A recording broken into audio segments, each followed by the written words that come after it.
Welcome to the seventh episode of Communication Error, a gaming debate podcast where we may not always agree, but if we listen to what one another has to say, maybe we'll be able to fix our communication error, which we have had a ton already, even just before the show. You guys would not believe. I'm one of your hosts, Cheesy. Johnny, how are you doing? I'm doing well. I'm hoping this is going to sound okay. I apologize to the listeners in advance if something gets a little muddy, but that is classic communication error podcast style. We have communication errors every single week, which is pretty cool because it's not that we plan them or anything, but if they happen, it's just holding up to the brand name. So it's like we can't lose, Yeah, it's part of the experience. Yeah, exactly. That's how we plan this whole name. You know, the communication error, we can use it as an excuse for everything. Exactly. But episode 7, our good friend N64 Josh, who is a big podcaster, he's on the Nintendo Powercast, check it out, in all of his shows. But he says... he does a lot of shows. I don't remember what percentage he said, but he said most podcasts don't make it past episode 7. Yeah. So this is technically episode 8, because we had that preview, so... True. But we counted that as episode 0, so it's still 7. And you know what? It's interesting because it's like the world was trying to tell us not to do this episode, and we're like, no, but we persevered. Yeah, exactly. That was the challenge. Depending on how this episode goes, we could be so angry with each other by the end of it that we just cancel it, that we call everything off, and it could be the final episode. But I think we'll be okay. I think we'll be okay. I think we will too. It made me think maybe that's why only so many people make it to 7 episodes, because on the 7th episode, so many things go wrong. And they're like, you know what? I forget it. I'm not going to do this. Yeah. But no, I'm excited. I'm excited for a new topic. We do new topics every other week, essentially. And I'm excited for this one because I think for once, the first time in Communication Error podcast history, people will be on my side. You say that, but if we're being honest, I think people have been more on your side than on my side. We'll have to go back and look, but I do think... I don't know, the single player one was rough. And, I think the physical and digital was split. So... Yeah. I don't know. We'll have to ask our audience. But speaking of our audience, you can follow us at Communication Error, at the Com Error Podcast on all the socials. You can follow me at CheezyC64, CheezyC64 on all the platforms out there. Johnny, where can people find you? I'm Johnny Bo everywhere. Twitter, Twitch, YouTube, TikTok, Instagram, and the Nintendo Powercast. Yes. Also... you can leave reviews for the podcast on Apple. Leave 5-star reviews. You can write in what you like about the show, what you don't like about the show. You can also leave 5-star reviews on Spotify and comment on Spotify. There's just a ton of ways to interact with us, so definitely check it out. Yeah, and if you like the show, maybe you're hate listening. That's a lot of time to be hate listening, but if that's your thing, pass this on to other people. Tell your friends, tell your mom, your dad, tell your grandparents, your uncle, tell your dog even. I think there's probably some podcasts out there for dogs. Oh, yeah, for sure. Yeah. Dogs, cats, parakeets. I don't know why we both went to birds on that one. But I do think that it would be wrong of us because we didn't do it last week. Yeah, and we actually got big news about it this week. We did not give a shout out to Gamefly. Yeah, Gamefly it's our running joke. No, it's not a joke. We can't say joke. Oh, right. It's not any... It's serious. It wasn't ever. Check out Gamefly. Sign up for a 30-day free trial. They liked one of our tweets, so they know who we are, and we asked them how many likes for a sponsored episode. So we're manifesting that episode. that is going to happen. Yeah, definitely go like that tweet because we want them to sponsor us. Yeah, go like that tweet. Any GameFly post you see, tag us. It's that would be big. That'd be awesome. What is it that we're talking about tonight, Johnny? We are talking about completing games versus backlog. So, Yes. do you prefer completing games before going on to the next one, or do you just have a huge backlog of unfinished games that stresses you out? Yeah. What are you? Well, I mean, I have a huge backlog of games, Uh-huh. and I mean, I consider myself more of a collector of games, as opposed to like, I don't even know what the other side of that would be, a completionist. So, okay, here's one of the problems I think that we have had with this show, and we figured it out on Nintendo Powercast, is that we're a little more heated over there because we just don't really hold back, and maybe it's because Josh and Crawler are there too. But I just feel like, I'm being honest, I know that people that buy books also say that they just like to collect books. I think that is a bad excuse as to That's why not a bad excuse. No. I- What are you talking about?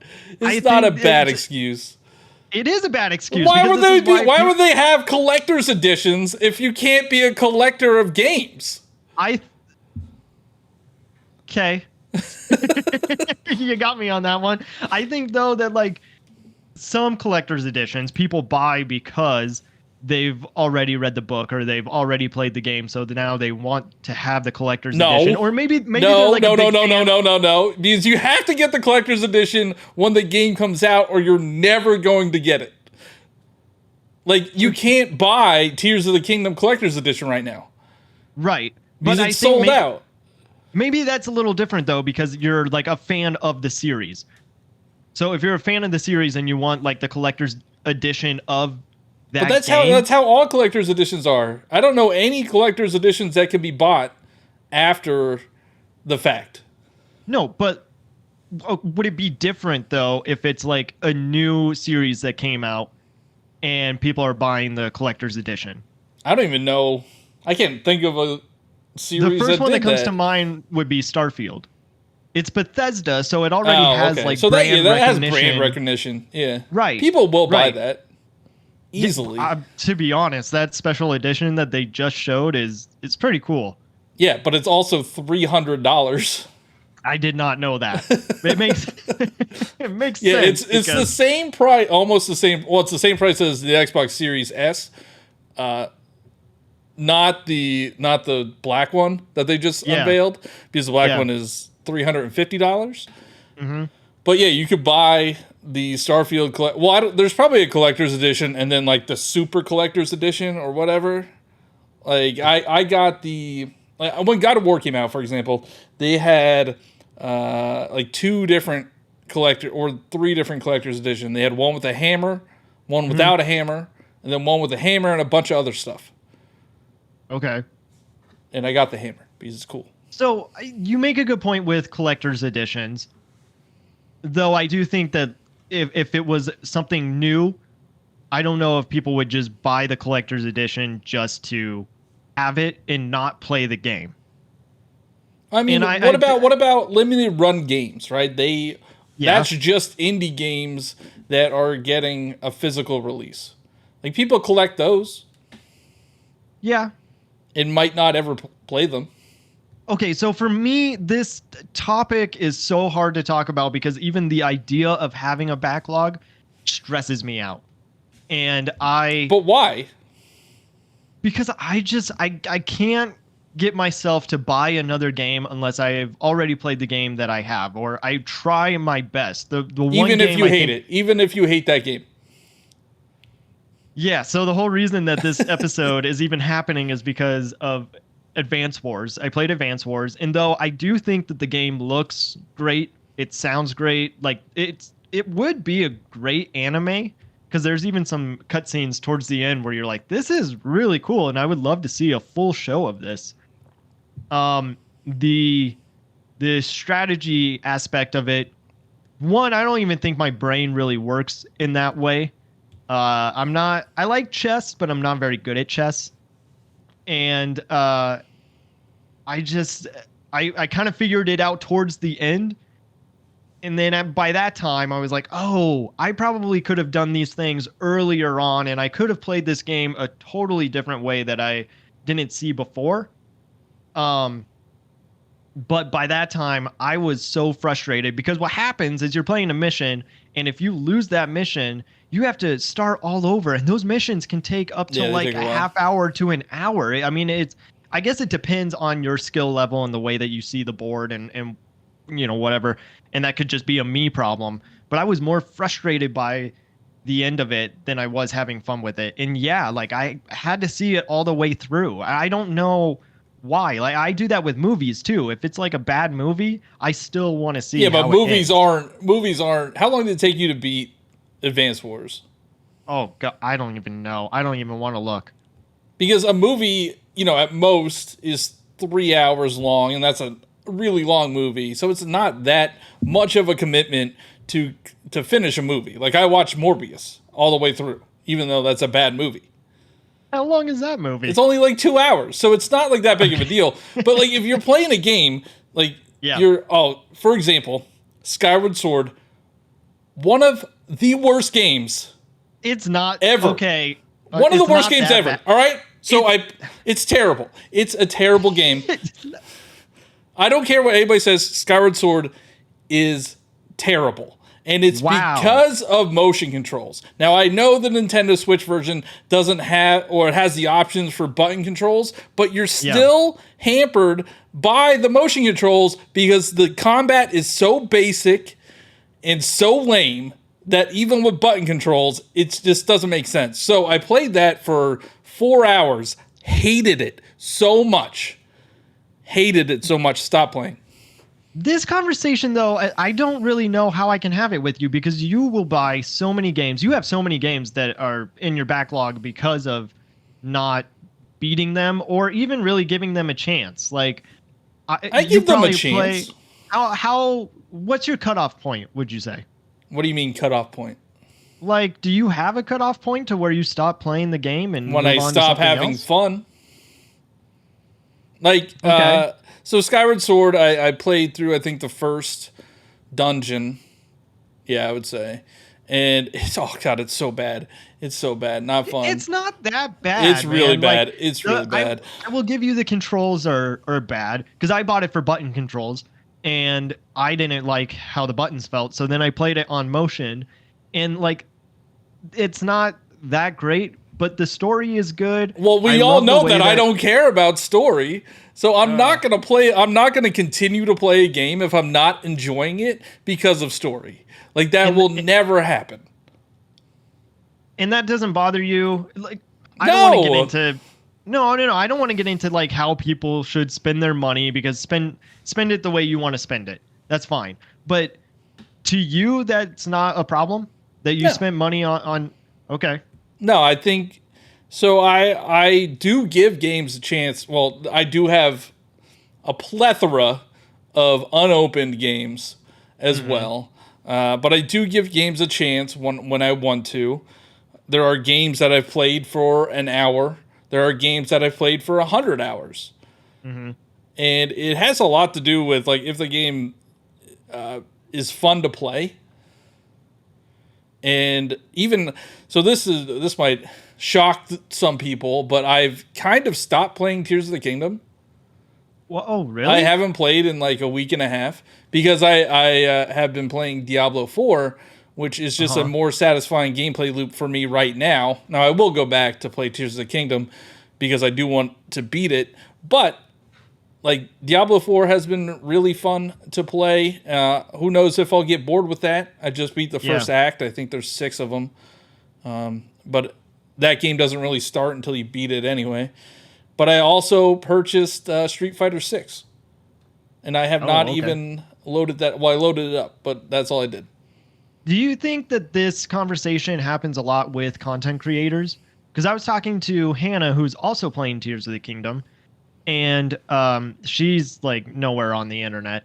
But for me, I mentioned like I'm having a lot of fun with Tears of the Kingdom. I feel like I need to finish it, like get the story done, and I need to be moving on to other things just so I can talk about other games, right? Because we have games that are coming up that are super interesting to make content around. But it is kind of hard when it feels like you got to rush a game just to move on to the next one, or not even rush it. In your case, you just start playing a little bit of it and then the next game comes out and you've moved on. Do you think content creation is part of the problem? Oh yeah, that definitely is, because you want to be talking about the relevant things, right? Right. Tears of the Kingdom is still relevant. Like it will be for a long time, but like nobody's talking about Kirby anymore. Yeah, that's on my backlog. Exactly. Nobody's talking about Kirby. Nobody's talking about Fire Emblem, which is another one that I purchased earlier in the year. Octopath Traveler, like all these games that came out this year, nobody's talking about anymore. So for me, I think it's more fun to play games when you could interact with the community and talk about the games that you're playing. It's hard to just sit and play a game and be like, oh, I'm just, I feel like I'm wasting time. Like I could be making content about it. Wow. But so if it's a game that doesn't like nobody's going to care if I make a video about Kirby. There might be some no, Kirby fans. Nobody cares about Kirby. Nobody cares about Kirby. And nobody's going to care. Like I'll make a video about Pikmin, but then like the next 2 days, nobody's going to care about Pikmin. So really, it comes down to you can't enjoy a game just for the sake of enjoying it. Exactly. Unless there's other people that are talking about it. Wow. Yeah. But I there are games that I enjoy to play like by myself, like the From Software games. I really love. Those are games that I just kind of sit back and play by myself. Mm-hmm. And Diablo has been that way too. I haven't really made that much content on it, but I am informed and know what people are talking about. The Xbox showcase just happened today. Yeah. And I'm like, oh, I can't wait to play Starfield. Who knows how long I'm going to play Starfield for? I actually made a joke, or I was thinking about making a joke at the top of the show that was going to be like, and the man that is going to turn on Starfield for 5 minutes and then turn it off because it's too overwhelming. Hey, at least I don't have to pay for it. I don't have to pay for it. Yeah. I mean, you are. Yeah, technically, but it's not like it's not like I have to shell out $70. I just, once every month I pay $15, which I think Game Pass is another reason why I kind of jump from game to game, because that's like a sampler. Mm-hmm. I don't even know a game that I've completed on Game Pass, and I've had Game Pass for like 5 years. And you don't feel like you're missing out on a full experience of a game. You don't feel like you're missing out on like the artistic direction that they went and all the people that like put in hard like work and effort. No. So for me, I can understand for why it's not necessary to finish games if you don't like them, because the first one that comes to mind, and this one is actually going to upset a lot of people because I know a lot of people like this game, is Night in the Woods. I had a really 3 people played that game. You only 3 people have played Night in the Woods? Yeah, it's an indie game. Like that's not going to upset a lot of people. That's going to upset a lot of people. Me saying Skyward Sword sucks will upset more people than you saying Night in the Woods isn't that good. Night in the Woods is a pretty like cult classic game, especially with the younger crowd. It's depressing. We'll see. I guess we'll see. It's depressing. It is I appreciate the direction of the story that it was going. For me though, it's really hard to get through. It's just like teenagers that are going through a really hard time. And like there's times where there's like a knife fight with another like with one of your friends, and I felt really uncomfortable the whole time, and I just wanted it to end. And again, this could have been my fault because I was kind of binging it because of like I just want to see it to the end. It's kind of the way that watching a movie is for me. Like I want to see it to the end, and yeah, you spend less time with a movie. Night in the Woods, I think I maybe spent 3-4 hours. It's not that long of a game, but I wanted to see what all the hype was, and I was really disappointed by it. And now they have this sequel that's coming out, so I think a lot of people are going to be excited for that. So I don't like having a backlog. It stresses me out. For me, it's like I already have a game at home. I should play that first before I buy another one. Now, I will say I think that part of the reason that I also don't have a problem with a backlog is I do only have one console. So like I don't have to stress as much because there's not like the next game that I have to worry about that is coming out in a few weeks. Yeah, no, I get that, but I don't understand people that are like, oh, I have to beat this game before I can play this game, even though I really want to play this game. No, I have to beat this other game that I don't actually like because for some reason my brain works that way and I can't move on to the next thing, even though I really, really, really, really, really want to play that game. But like for you, you stopped playing Tears of the Kingdom and you moved on to Diablo, and you really like playing Tears of the Kingdom. So I think Yeah, and I'll probably go back. Yeah, but I think for some it may be harder to separate the worlds that they're in, because that's the thing too, is there's some book readers who don't like to read too many books at once or have a hard time starting another book after they're done because they're used to the world that they're in, that it's hard for them to jump into the next one. Yeah, but I just think if you're not, I mean, I can understand if you're enjoying the game that you want to beat, but if like people say it all the time, like, oh, I have to beat these games before I get this other game. When it seems to me like, why don't you just get the other game, play it, and like just play multiple games at one time? It's not that it won't hurt that bad. But if you step away from a game for so long, you might not be as connected to it as you were when you were originally playing it. Yeah, I know, I get it, but I just don't think you should force yourself to do something that you don't really want to do just because you think you have to. I think that is fair. Well, okay, so what if it's like a continuous storyline? And I don't care like about stories. Yeah, I know you don't. I don't get it, man. I don't understand. The stories in video games don't make any. They're so dumb. They don't make any sense. So you didn't care like what the story was for like Metroid? Metroid, when you're on a distant planet by yourself, and you have to kill bad things. That's all the story is. It doesn't matter. I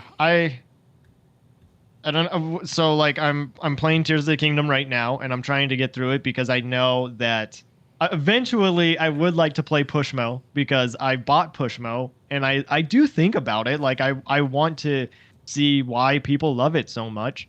But Pikmin is coming up in July, so I still got time, but it's just one of those things. And then if I decide to buy an indie game, like I don't know what it is. I hate the pressure that it has on me, where it's like, okay, I have this game, I have that game, I have this game, I have that game. And like people will buy games, but then they're still not even open, and they're just playing the games that they are used to, what they know. And I understand that. That's like, I guess maybe it's a little different, but it's like finding your favorite show on Netflix or whatever, because you already know that storyline. You already know the characters. You already know if you like it or not, instead of investing time into something that you may not like. But that to me is also kind of a disservice, because you're not giving yourself a chance to experience something new. But I think life is too short to care. It's a video game. It's a video game. Like, who cares if you never play it?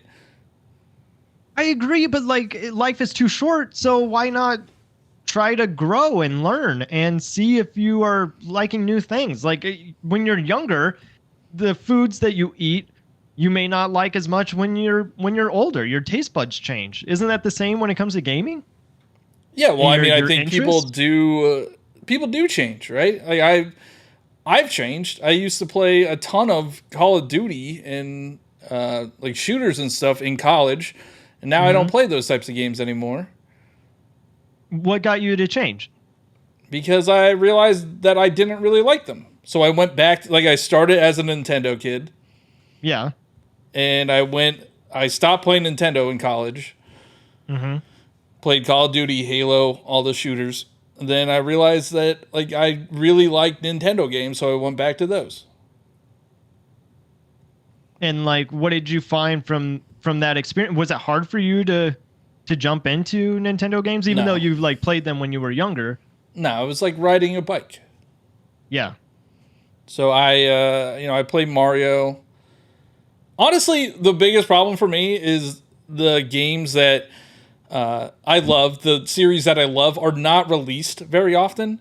Like I love Zelda games. I'm glad we have Tears of the Kingdom. I do wanna beat it. But like we haven't had a Mario game in 6 years, and nothing really hits the same as a Mario game for me.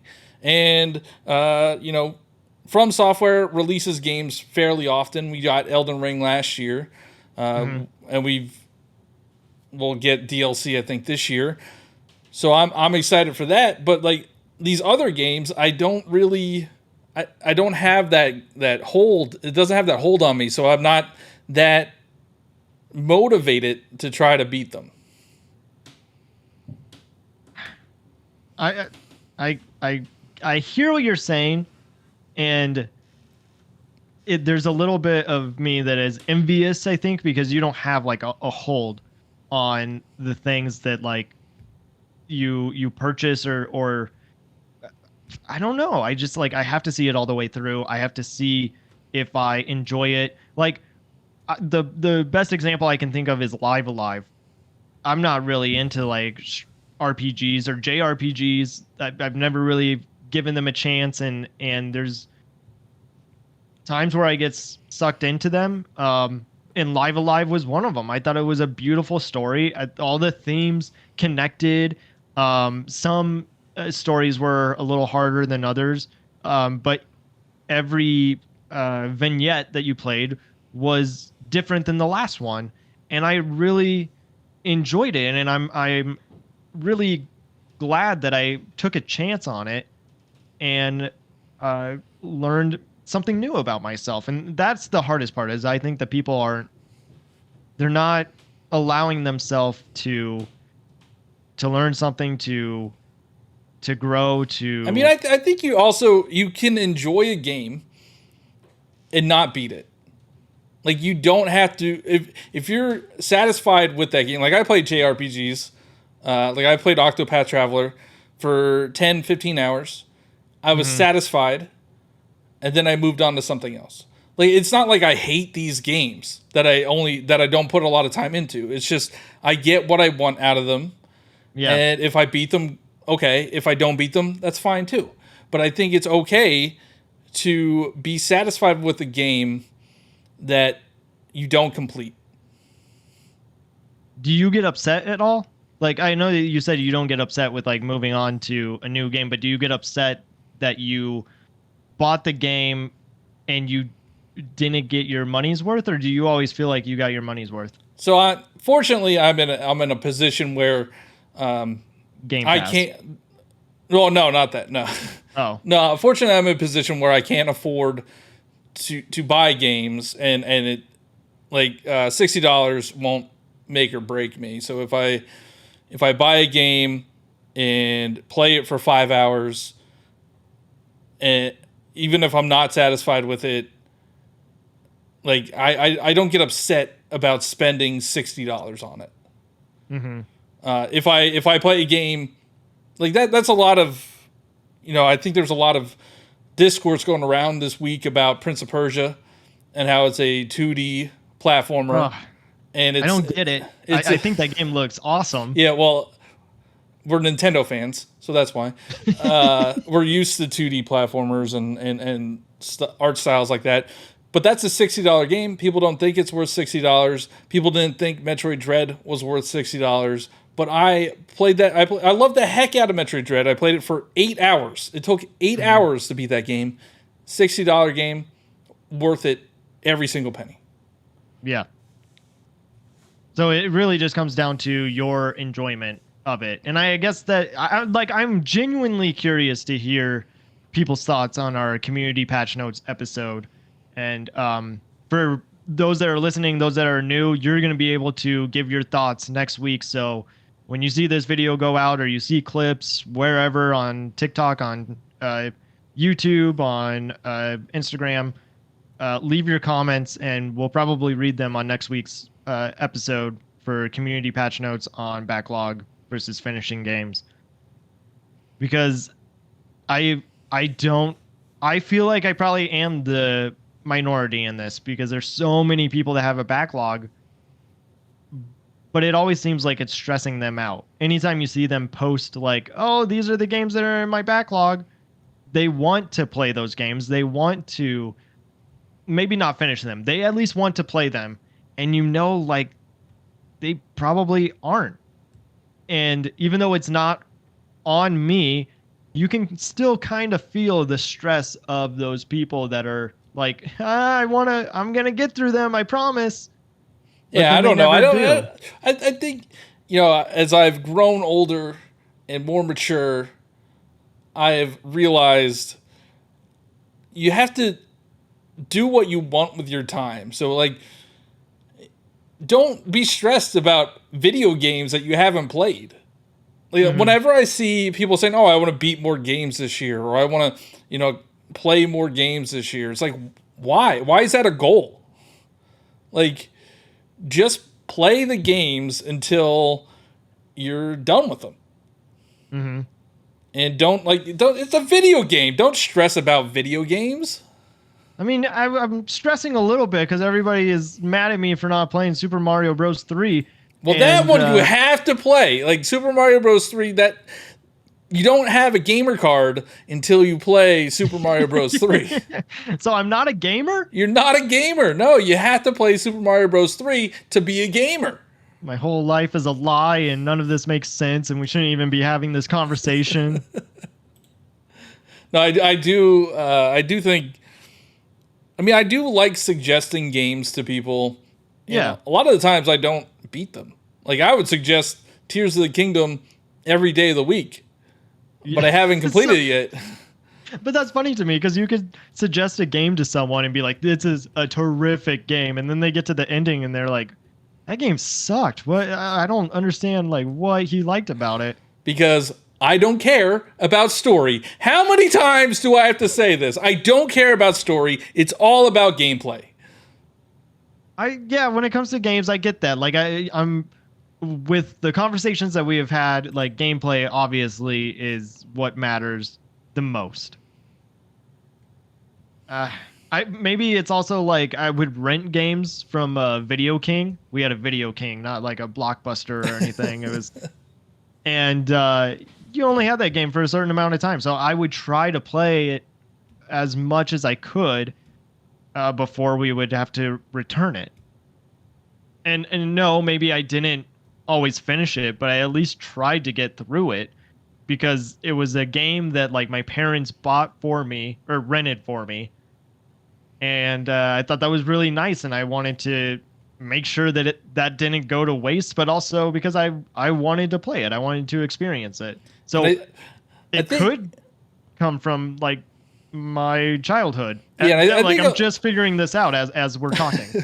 Yeah, I don't want to get into people's childhoods, but I do think that is one of the reasons why people feel like they need to beat games, because when you're a kid, you can't buy your own game, right? So your parents would buy you games for Christmas or birthday, just as presents, and you feel like, they're spending their money.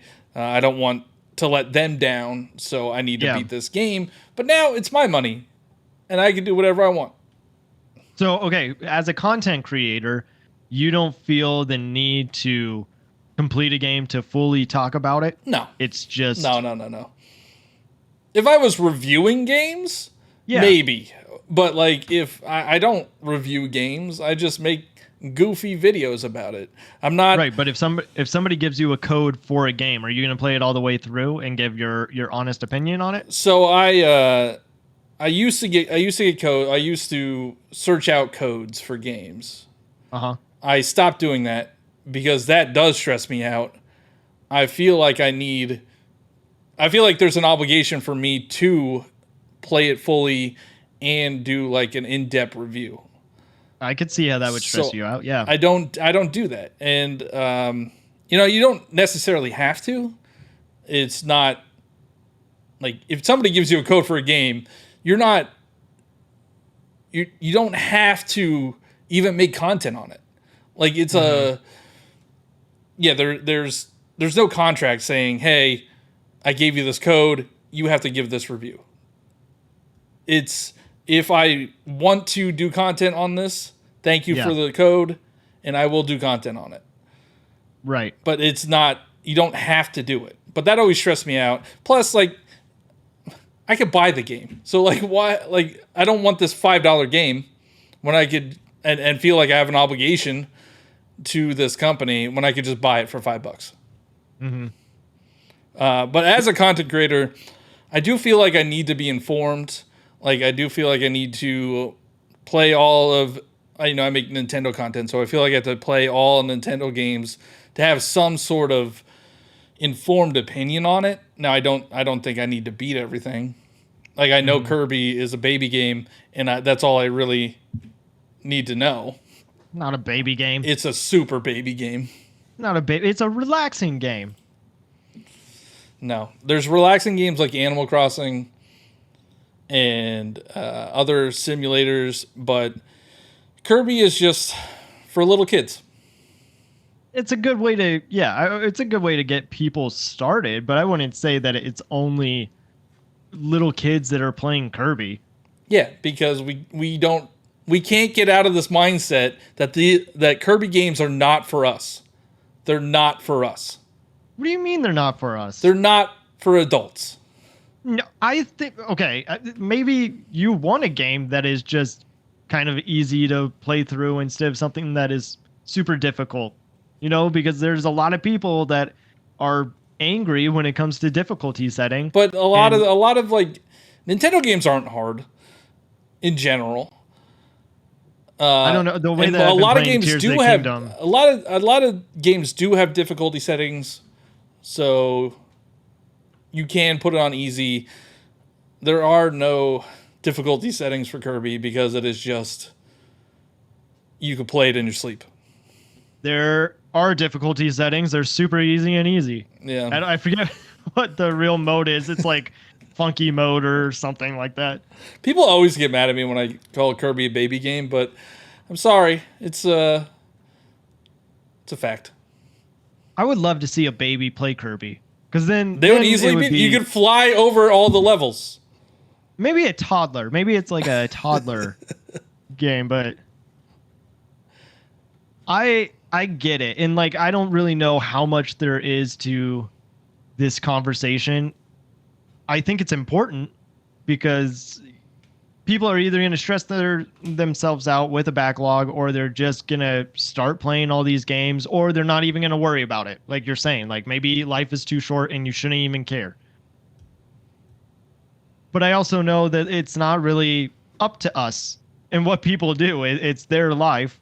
For me, I don't know if I ever will get over that. And it's difficult. And I think there's probably a difference between when you do purchase a game versus not purchasing a game. Because like I could say that Fire Emblem, what was it, Awakening? No, Engage.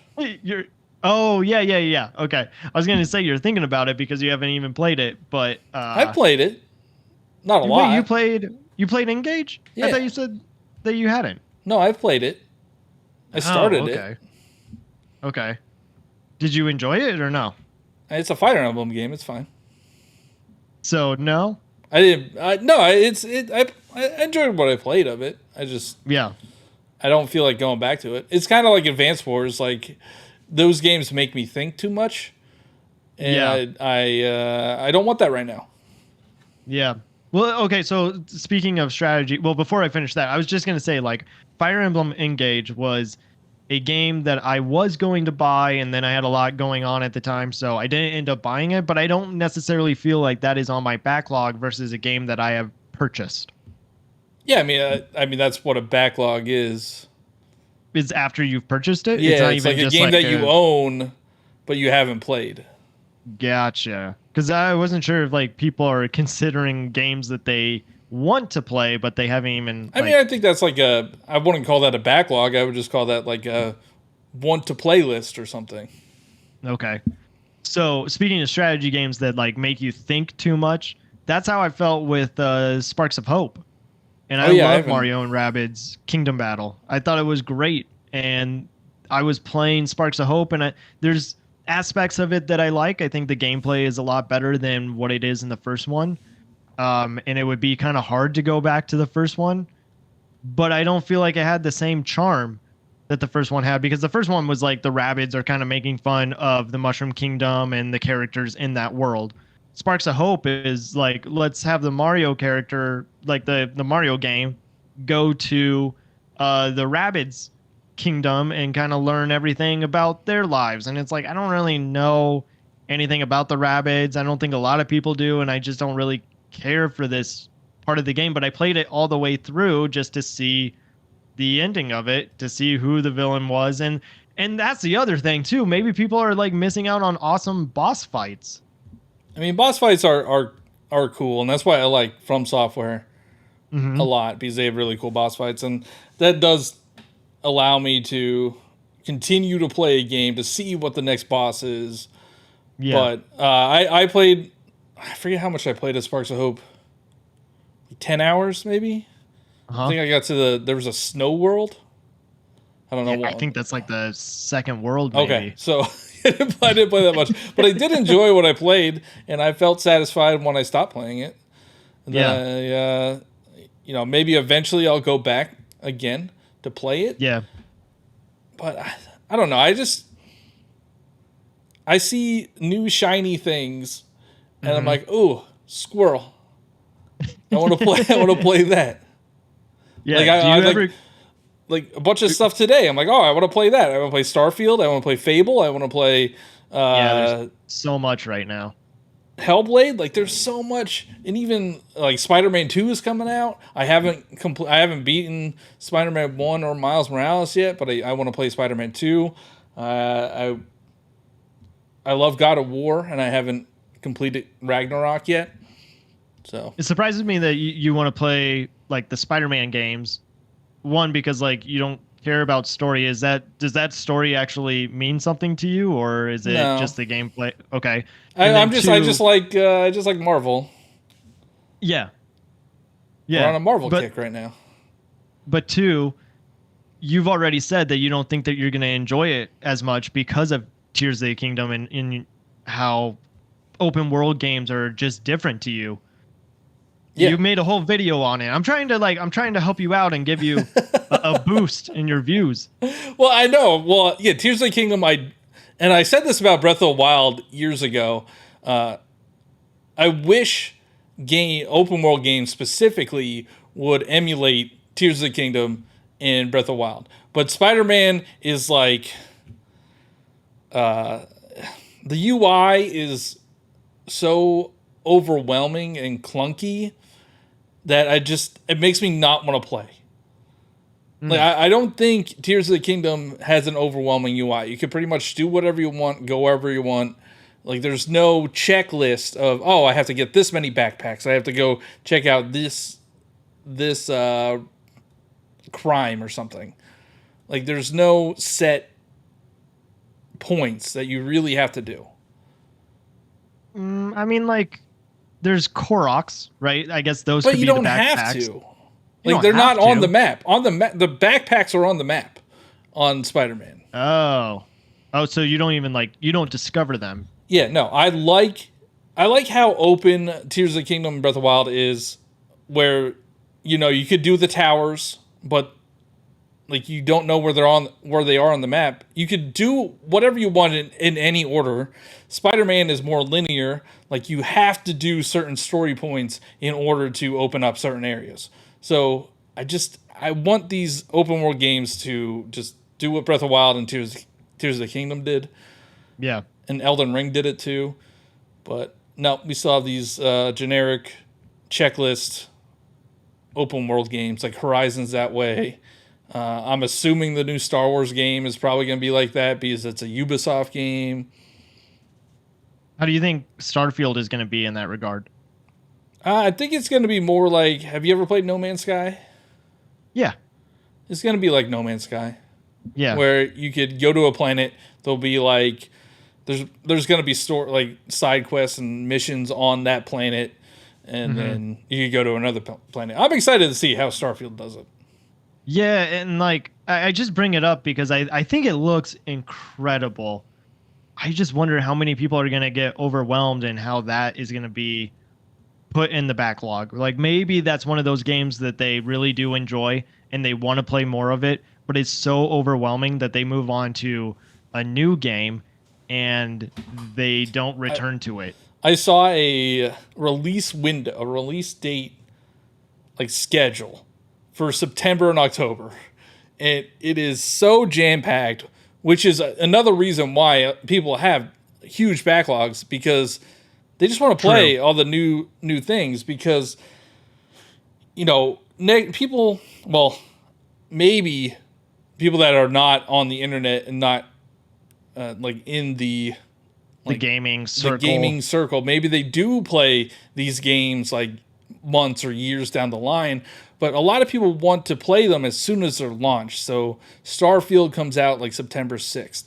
Then there's Mortal Kombat 1 with another week or two after that. Then there's Lies of P, which is going to be another, I don't know if that's going to be a big game, but people are talking about it. There's Lords of the Fallen. There's Spider-Man. There's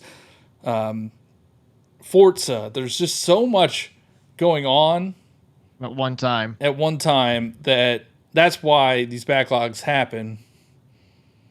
And again, maybe that is a content creation thing, or maybe there's people that don't even care about making content and they just play the games that they want to play. They don't need to go and buy every single game that is released. Yeah, it could be. I don't know. Yeah, I'm definitely one of the, I would say, in the minority that buys most games. Like, I doubt a lot of people bought Diablo 4, Street Fighter, and Tears of the Kingdom right now. And Final Fantasy is at the end of the month, Final Fantasy comes out in 2 weeks. I probably won't get that, but I know I'm in the minority because I am fortunate enough to be able to. But there has to be other people out, because they wouldn't release games like this if that wasn't the case. Well, the gaming definitely has changed a lot. I mean, we've talked about it before. 2017, when the Switch dropped, and I'm just using the Switch as an example because I think that really did change gaming at that time, and people posting content and sharing their experience with everyone else. It was still kind of new. Like, that wasn't really a thing yet. But as the years have gone on, there are a lot more gamers, and we definitely see that with like the Game Awards. It's the biggest awards show there is today. Part of that, I think, is because they stream their live show, and not many award shows do, or maybe they have just started doing that. But gaming is huge. Yeah. Gaming's bigger than it ever has been. Yeah. And it just gets bigger and bigger every year. Even, I don't even know how many games they showed in the Xbox showcase, but it felt like a lot. I think, and I could be wrong, I think it was 11. 11. And then there was also games in the Summer Games Fest. Yeah. So and we got a Ubisoft one. Yeah, we got Ubisoft tomorrow? Today. Or Tuesday? Well, it's It's Monday. Oh, I was trying to figure. probably by the time this gets posted, a Nintendo Direct will have already happened. I just don't think that we're getting a Nintendo Direct, but you can listen to that on Nintendo Powercast. We talked all about it. So I mean, I love these games. I love games. I just love games in general. yeah, It's just there's not enough time in the day or in the year for me to experience everything that I want to experience. So I try to get as much as I can out of what I have. I think we also did kind of experience gamer burnout for a while because during COVID, I mean, there wasn't much to do, so gaming was on the rise. And thanks to digital shops, people were able to buy games and enjoy their time at home. But there's, I think, something to be said for those that are burned out from their day to day and then have to control the narrative of the story, or not even the story, just playing as the character and doing all of these missions, and it could feel like a chore, right? So that is another reason that people have backlogs, because they don't want to even deal with it. So one of the reasons I kind of fell off of Tears of the Kingdom is when Tears of the Kingdom launched, I took that Friday off, and then I had like a long weekend, so I just played all weekend. Just Tears of the Kingdom. Didn't worry about work, didn't worry about anything like that. But then I had to go back to work. And after work, after working for 8-10 hours, you don't want to have to think. Yeah. Well, at least me anyway. So that's where Diablo comes in, because Diablo is just kill some demons.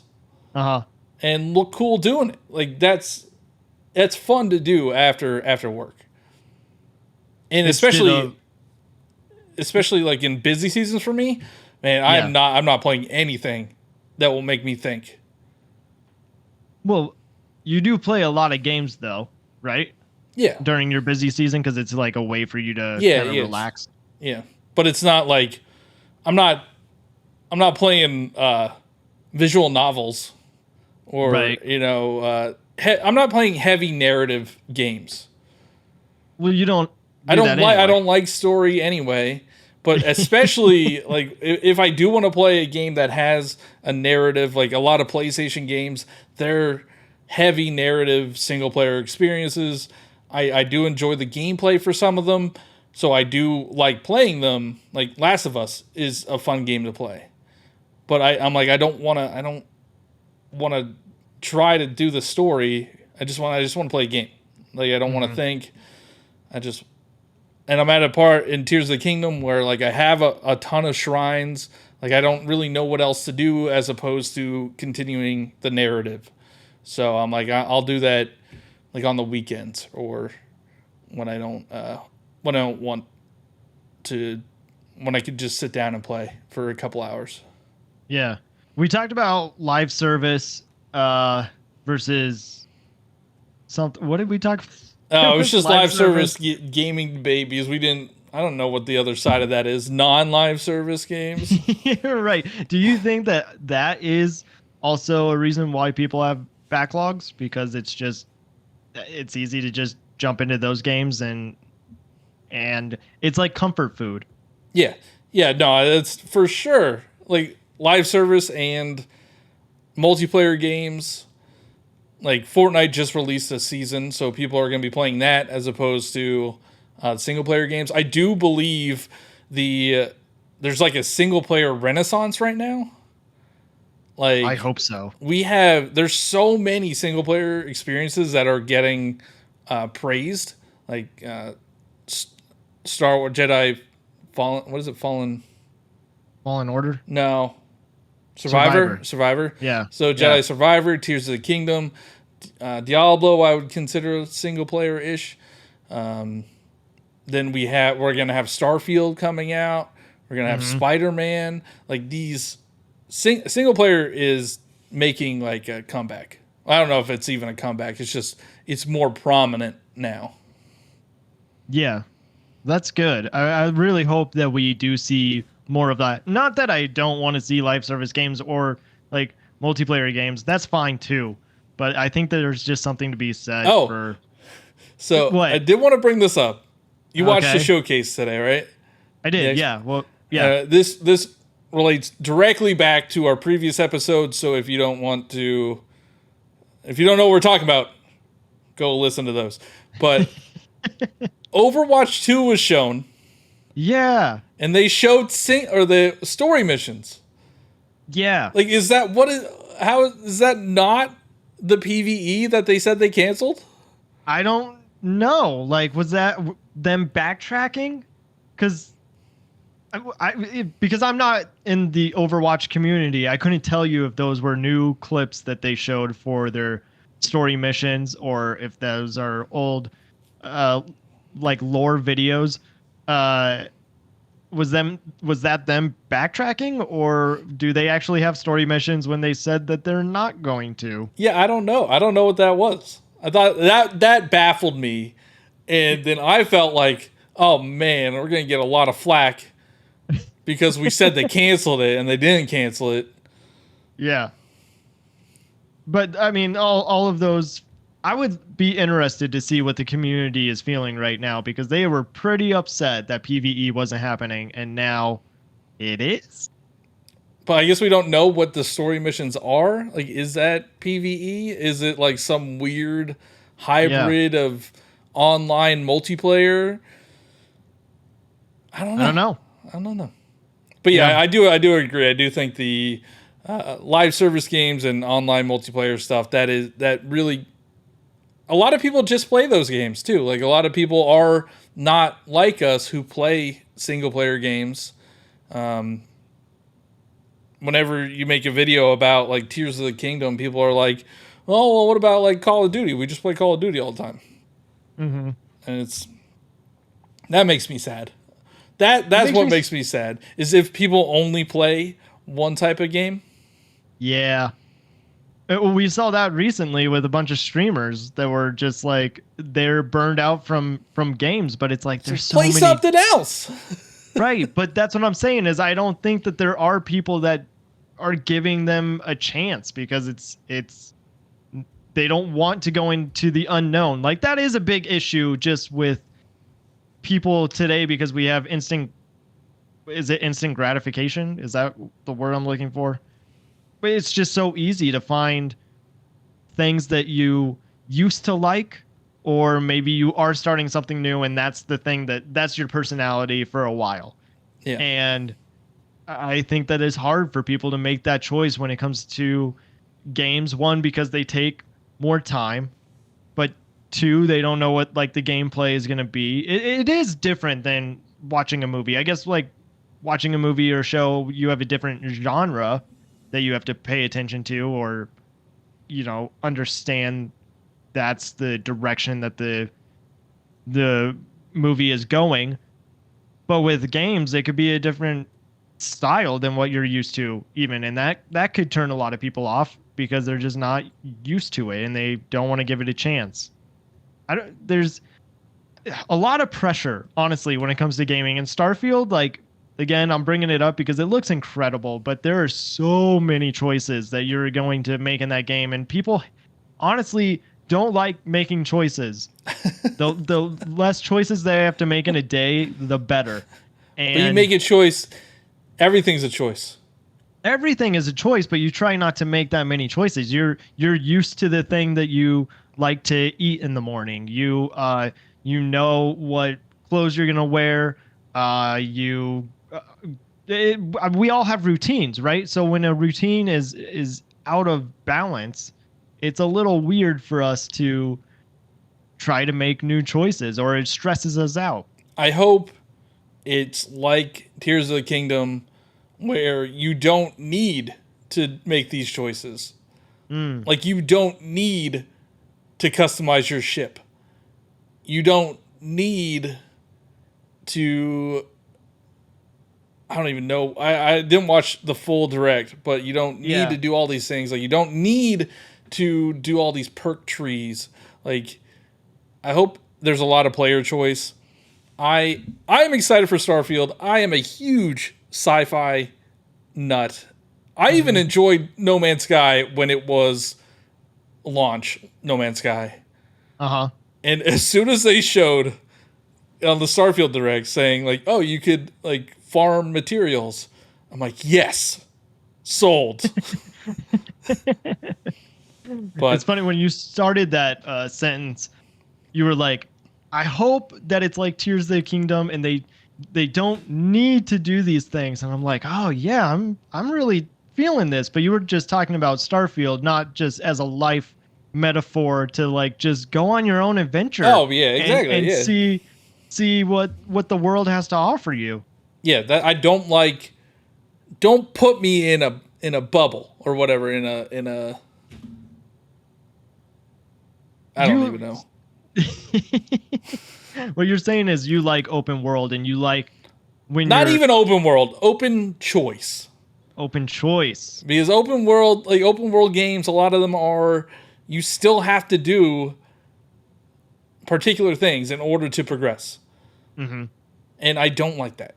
Just let me do what I want to do. All right? If I want to shoot a Korok into space, let me shoot a Korok into space. But we are an hour. This is an hour. This is a fun one. I feel like we might have gotten a little off track. But how much is there to talk about for backlog versus completing games? Even if it was maybe off track, I still think that it is on track because it's the point of like, are you playing it or are you not? And what's the purpose of you making that choice? Yeah, so I guess my ending soapbox thing is to play or to do whatever you want to do until you stop enjoying it. And I will try to not have it stress me out as much. And if you're somebody that also gets stressed out by a backlog, let's maybe not do that to ourselves. But I understand if you can't and you feel that pressure, and maybe this episode was very stressful for you as it was for me. Because they're listening to this as opposed to playing the game that they feel like they need to complete. Oh shoot, we were just contributing to the issue. Well, do we have a quote, Johnny? Well, didn't you have a quote? Wasn't it like, oh, just enjoy, like, live your life like Tears of the Kingdom. And just find new things that pop up. Don't just return to the same old, same old. Have your life be an adventure. Who said that? I did just now. So, Cheesy C64. Yeah. Quote me. See you next time.